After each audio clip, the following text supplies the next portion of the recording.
ओम शांति। सुप्रभात रूहानी आत्माओं।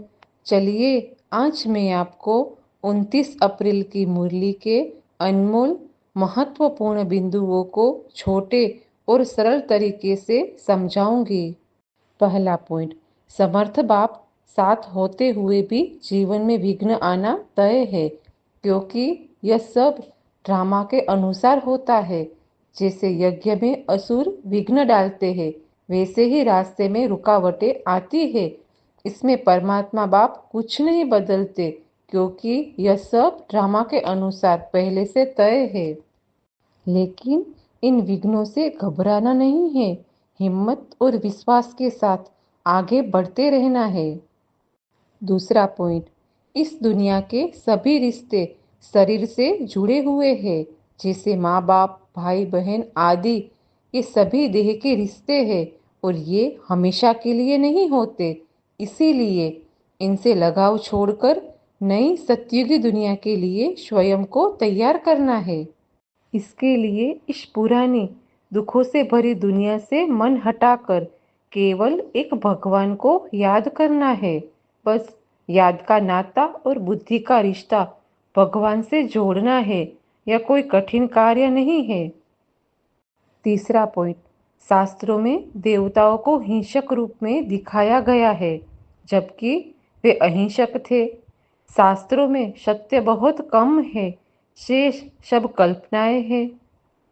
चौथा पॉइंट, माया मन में गलत विचार उत्पन्न कर सकती है, लेकिन हमें कर्मों में सावधानी रखनी चाहिए और धीरे धीरे योग का अभ्यास करने से स्थिति में सुधार आता है। पांचवा पॉइंट, परमात्मा ने सभी बच्चों को यह लक्ष्य दिया है कि श्रीमत पर चलकर कौड़ी से हीरा बनना है और नई दुनिया का मालिक बनना है। छठा पॉइंट, बाबा कहते हैं, यदि आपको बाबा की याद जल्दी भूल जाती है और यदि माया परेशान करती है, तो अपने कमरे में त्रिमूर्ति शिव, ब्रह्मा, विष्णु का चित्र रख दे। त्रिमूर्ति का चित्र रखने से आंख खुलते ही तुरंत बाबा की याद आ जाती है। शिव बाबा और वर्षा की स्मृति आती है। यह भी एक प्रकार का पुरुषार्थ है। सातवां पॉइंट, बाप आया है, अब उनसे वर्षा लेना है। इसके लिए मेहनत और याद आवश्यक है। ब्रह्मा को याद नहीं करना है, याद केवल और केवल शिव बाबा को ही करना है। जैसे शादी में दलाल को नहीं, दूल्हे को याद किया जाता है, वैसे ही अगर हम बाबा को याद करेंगे तो बाबा भी हमें याद करेंगे। याद से बाबा की प्यारी याद मिलती है, हम स्वस्थ और रोग मुक्त बनते हैं और योग से आयु बढ़ती है। इसीलिए कर्म करते हुए भी बाबा को याद करते रहना है। आठवां पॉइंट, दुनिया में लोग शिव शिव कहते हैं और गंगा, मंदिर, घाटों में जाते हैं, लेकिन यह नहीं जानते कि शिव बाबा ज्ञान के सागर है। वही आकर हमें ज्ञान देते हैं और देवता बनाते हैं। ज्ञान बहुत ही सहज है, बच्चे भी इसे समझ जाते हैं, लेकिन यह पक्का करना है कि बाबा की याद बनी रहे।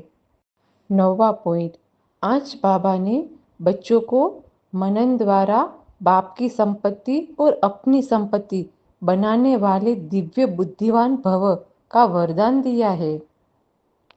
इसे सरल शब्दों में ऐसे समझो, पिता से जो भी खजाना हमें प्राप्त होता है, यदि उसका मनन किया जाए तो वह हमारे भीतर समा जाता है।